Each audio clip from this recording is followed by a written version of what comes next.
যেটা আপনি বুঝেন না। কিছু মানুষ দেখবেন, যেটা নিয়ে আমরা প্রতিবাদ করেছি বরাবর, আলেম ওলামারা প্রতিবাদ করেছে, একদল মানুষ শুধু বলেছে যে নবী 40 বছরে নবুয়ত পেয়েছে, এর আগে নবী ছিলেন না, এই কথার প্রতিবাদ হয়েছে, হয় নাই? যদিও যুক্তি আছে, কিন্তু এই কথাও বলার সুযোগ নাই, কারণ নবীর জবান থেকে বলা হয়েছে আনা নবিয়ুন আদম বাইনাল মাই ওয়াল জাসাদ, আমি তখনও নবী যখন আদম সৃষ্টি হয় নাই। সুবহানাল্লাহ। তাহলে নবীর বক্তব্যের বিপরীতে আপনার যুক্তি অচল, কি বলেন ঠিক না? অনুরূপভাবে আল্লাহর বক্তব্যের পরে সাহাবীদের জীবনের ব্যক্তিগত কোনো বিষয় ত্রুটি বিচ্ছুতি তুলে আনা, এটা কুফরি। একদল বলে নাউজুবিল্লাহ যে হযরতে আলী মদ খেয়ে মাতাল হয়ে নামাজে দাঁড়িয়েছেন, নাউজুবিল্লাহ। কত বড় বেহুদা অহেতুক কথাবার্তা এগুলো। মদ হারাম হয়ে গেছে কোরআনের আয়াত দ্বারা। কিসের দ্বারা? কোরআনের আয়াত দ্বারা হারাম হয়ে গেছে। নবীর যুগে সাহাবীদের যুগেই হারাম হয়ে গেছে, আলী যখন জীবিত তখনই হারাম হয়ে গেছে। হারাম হয়ে যাওয়ার পরে সেই বিধান কোনো সাহাবী করেছে এরকম মনে করলে ঈমান থাকবে? এখন আপনি তো বলে আসলেন উনি মদ খেয়ে নামাজে দাঁড়িয়েছে, যখন প্রতিবাদ করা হলো তখন আপনি ব্যাখ্যা দেন না, এটা তো মদ হারাম হওয়ার আগের কথা বলেছি, তখনকার কথা বলেছি। আপনাকে এই বিধান কে বলতে বলে? আপনি তো কোরআনই বুঝেন না। কোরআনের সেই আয়াত মানসুখ হয়ে গেল, আল্লাহর পক্ষ থেকে আয়াত এসছে, আবার পরবর্তীতে অন্য আয়াত এসে সেই আয়াতের বিধান মানসুখ হয়ে গেছে। এখন এই মানসুখ আয়াতের বিধান আলোচনা করা যাবে না, হারাম। কারণ এই আয়াতের বিধান কে রহিত করেছে? আপনি যদি বলেন না এটা তো কোরআনে আছে, আমি আলোচনা করলে দোষ কি? আপনি কি শরীয়ত মানলেন? ইসলাম মানলেন? রাসূলুল্লাহ মক্কার জীবনে যেভাবে দাওয়াত দিয়েছেন, মাদানী জীবনে এসে এর ভিন্ন পন্থায় দাওয়াত দিয়েছেন। এখন আপনি যদি মক্কি জীবনের উপমা অনুসরণ করে বলেন যে এটাও জায়েজ আছে, তাহলে মাদানী জীবন অস্বীকার করা হয় না? হয় কি না? রাসূলুল্লাহর জীবনের শেষ অবস্থাটাই হচ্ছে উম্মতের জন্য মডেল, কারণ তিনি পর্যায়ক্রমে আল্লাহর পক্ষ থেকে 23 বছরে কোরআন প্রাপ্ত হওয়ার পরে এবং ধারাবাহিকভাবে তিনি সাহাবাদেরকে দার্স দিয়ে দিয়ে ইসলামকে একটা পূর্ণাঙ্গ অবস্থায় যখন নিয়ে এসেছেন, তখন আল্লাহ বললেন আল ইয়াউমা আকমালতু লাকুম দীনাকুম ওয়া আতমামতু আলাইকুম নি'মাতি ওয়া রাদিতু লাকুমুল ইসলাম দীনা। এই ঘোষণা যখন হয়ে গেল, এই ঘোষণার পরে আর এই কথা বলার সুযোগ নাই যে ইসলামে এটা অসম্পূর্ণ ছিল, এটা অসম্পূর্ণ ছিল, এটা আগে বিধান ছিল না, এরকম বলাটা হারাম, কুফরি। কি বলা ঠিক না? তাহলে এই আকীদা যারা বুঝতে পারে না, নিঃসন্দেহে তারা ইলমের দরজা থেকে অনেক দূরে আছে। আমরা বিভিন্ন বিষয় নিয়ে সমালোচনাগুলো দেখি, আমাদের লোকেরা হতাশ হয়ে যায়, অনেকে পক্ষ বিপক্ষ নিয়ে তর্কে লিপ্ত হয়। এই যে তর্কের উদ্ঘাটন যারা করলো, এই বিতর্ক যারা সৃষ্টি করলো, এরাই ফিতনাবাজ।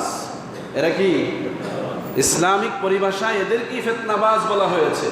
যে বেহুদা তর্ক উপস্থাপন করে যারা মানুষের ঈমানের মধ্যে সন্দেহ সৃষ্টি করলো, সাহাবীদের ব্যাপারে সন্দেহের উদ্রেক করলো, নবীর ব্যাপারে সন্দেহের উদ্রেক করলো, এরাই তো ফিতনাবাজ, এরাই তো আবু জাহেলের অনুসারী। কি বলেন ঠিক না?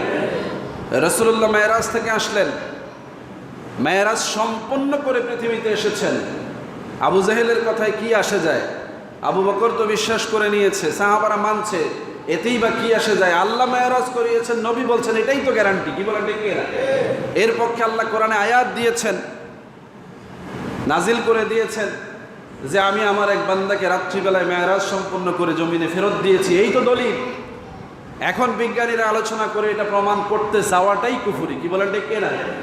যে মেরাজ আসলে সত্য কিনা, মেরাজ কিভাবে সংগঠিত হলো, এই যে গবেষণা করছে, এই গবেষণা কুফরি। কারণ আল্লাহ করিয়েছেন, রসুল বলছেন এটা সত্য, সাহাবারা মেনে নিয়েছেন, এটা কোরআন আয়াত দ্বারা স্বীকৃত, এটা মেনে নেয়াই ইসলাম, এটা মেনে নেওয়া নামই ঈমান। এটা কিভাবে হলো, এই গবেষণা করাটা কুফর। কি বলেন ঠিক না? কেন গবেষণা করলে কুফরি হবে? কারণ আপনার গবেষণার ধরনটা হচ্ছে অবিশ্বাস থেকে গবেষণা। বিশ্বাস থেকে আবু বকর এক মুহূর্ত বিবেচনা করে নাই। বিশ্বাসের কারণে যখন আবু জেহেল বলল যে আবু বকর তোমার নবী তো এবার পুরোই পাগল হয়ে গেছে, নাউজুবিল্লাহ, আগে তো টুকটাক এটা সেটা বলেছে, এবার বলছে যে সে এই রাত্রে বেলায় মেরাজ করে এসেছে, আরশে আজিম থেকে ঘুরে এসেছে। আবু জেহেলের জবান থেকে শুনে আবু বকর বলছে, কে বলেছে এই কথা? বলছে মোহাম্মদ বলেছে, তো বলছে মোহাম্মদ সাল্লাল্লাহু আলাইহি সাল্লাম যদি বলে থাকে সত্য বলেছে। এ ছিল ঈমান। আবু বকর গবেষণা করতে যায় নাই যে নবীর মুখ থেকে আগে শুনে নেই, এইটুকু পর্যন্ত গবেষণা করে নাই যে এটা আগে নবীর মুখে শুনি। কেন এটা করে নাই? কারণ এই মেসেজটা নবীর মেসেজ, নবীর পক্ষ থেকে, আল্লাহর পক্ষ থেকে কোনো মেসেজ যদি কেউ প্রচার করে আগে বিশ্বাস করতে হবে, পরে যদি সংশয় সৃষ্টি হয় যাচাই করতে হবে। প্রথমত কি? এর নাম ঈমান। আল্লাহর নবী বললেন আল্লাহ একজন আছেন, কুল হুয়াল্লাহু আহাদ, প্রমাণ ছাড়াই বিশ্বাস করার নাম ঈমান। কি বলেন ঠিক না? কিন্তু প্রমাণ আছে না নাই? নবী বললেন আনা মুহাম্মদ আনা নবিয়্যুন, আল্লাহ বললেন আমি তাকে নবী হিসেবে প্রেরণ করেছি, রাসূল হিসেবে প্রেরণ করেছি। ওয়া মা আরসালনাকা ইল্লা রাসূলান, তাকে রাসূল ছাড়া অন্য কোনো হিসাবে আমি প্রেরণ করি নাই। মা কানা মুহাম্মাদুন আবা আহাদিন মির রিজালিকুম, আমি তাকে কোনো পুরুষের পিতা বানাই নাই, আমি তাকে কোনো মানুষের বাবা বানাই নাই। ওয়ালাকিন রাসূলুল্লাহি ওয়া খাতামান নবিয়্যিন, আল্লাহ স্বীকার করছেন নবী কোনো পুরুষের পিতা না। এখন আপনি বলবেন এটা কি কইলো আল্লাহ, এই কথা বলার সুযোগ আছে? নবী পুরুষের পিতা নয়, এটা কি সত্য না অসত্য? সত্য। আল্লাহ বলছেন। কিভাবে সত্য হইল? যদিও নবীর ছেলে হয়েছে কিন্তু ইন্তেকাল হয়ে গেছে, যখন এই আয়াত নাজিল হয়েছে তখন নবীর কোনো ছেলে সন্তান ছিল না, তো আল্লাহর কথাই তো সত্য, তিনি কোনো পুরুষের পিতা নন। এখন আপনি যদি গবেষণা করে বের করতে জানা, হারে আল্লাহ বুঝি ভুল কইছে, নাউজুবিল্লাহ। এগুলো এলেমের কমতি। এ ধরনের অজ্ঞতা, অযোগ্যতা যারা এলেমের বেলায় ব্যবহার করে এরা নিঃসন্দেহে ইসলামের ব্যাপারে বোঝে না। কি বলেন ঠিক না? আমি আপনাদেরকে ধারণাগুলো কেন দিচ্ছি? জমানা গুজার গিয়া কিয়ামত আ গায়া, মানে জামানা শেষ হয়ে গেছে, কিয়ামত চলে এসেছে। এখন এর চাইতে সূক্ষ্ম সূক্ষ্ম বিষয় নিয়ে ফিতনা হবে।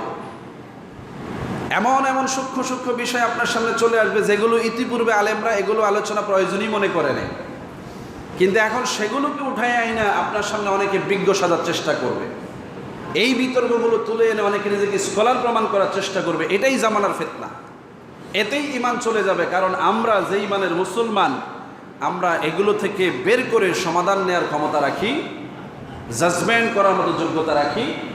প্রশ্ন উঠলেই ঈমান চলে যাওয়ার ভয় আছে না নাই?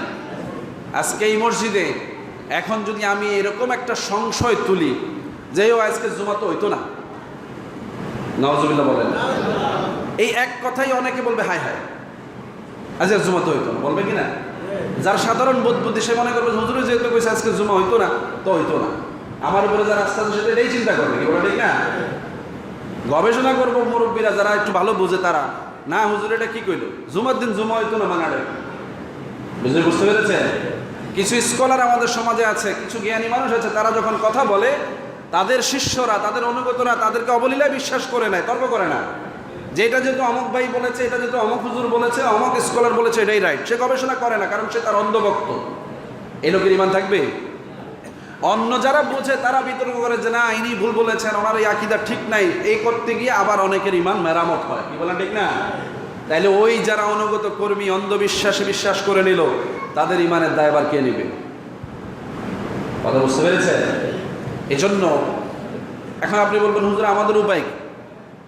আমরা তো কাউকে না কাউকে বিশ্বাস করি, যেমন আপনাকে করি, অন্য একজনকেও করি, আপনার চেয়ে বড় কাউকে পেলে আরো বেশি করি। আমাদের উপায় কি? রসুল উপায় বলে দিয়েছেন, রসুল উপায় বলে দিয়েছেন, সেই উপায় আপনাকে আসতে হবে। এই উপায় স্কলাররা মানতে চায় না। আলেমরা মানে, অলিরা মানে, কিন্তু স্কলাররা এই উপায় মানতে চায় না। রাসূলুল্লাহর হাদিস মিশকাত শরীফের মধ্যে হযরতে আবু হুরায়রা থেকে বর্ণনা, সহিহ হাদিস, বুখারীতেও আছে, মুসলিমেও আছে। রাসূলুল্লাহ বললেন আতাদাজ্জালিনা কাজ্জাবিনা, এর আগে একটা শব্দ বলেছেন ইয়াকুনু ফি আখিরিজ জামান, ইয়াকুনু ফি আখিরিজ জামান দাজ্জালিনা কাজ্জাবিনা ইয়াতুনা আল হাদিসা বিমা লাম তাসমাউ আনতুম ওয়ালা আবা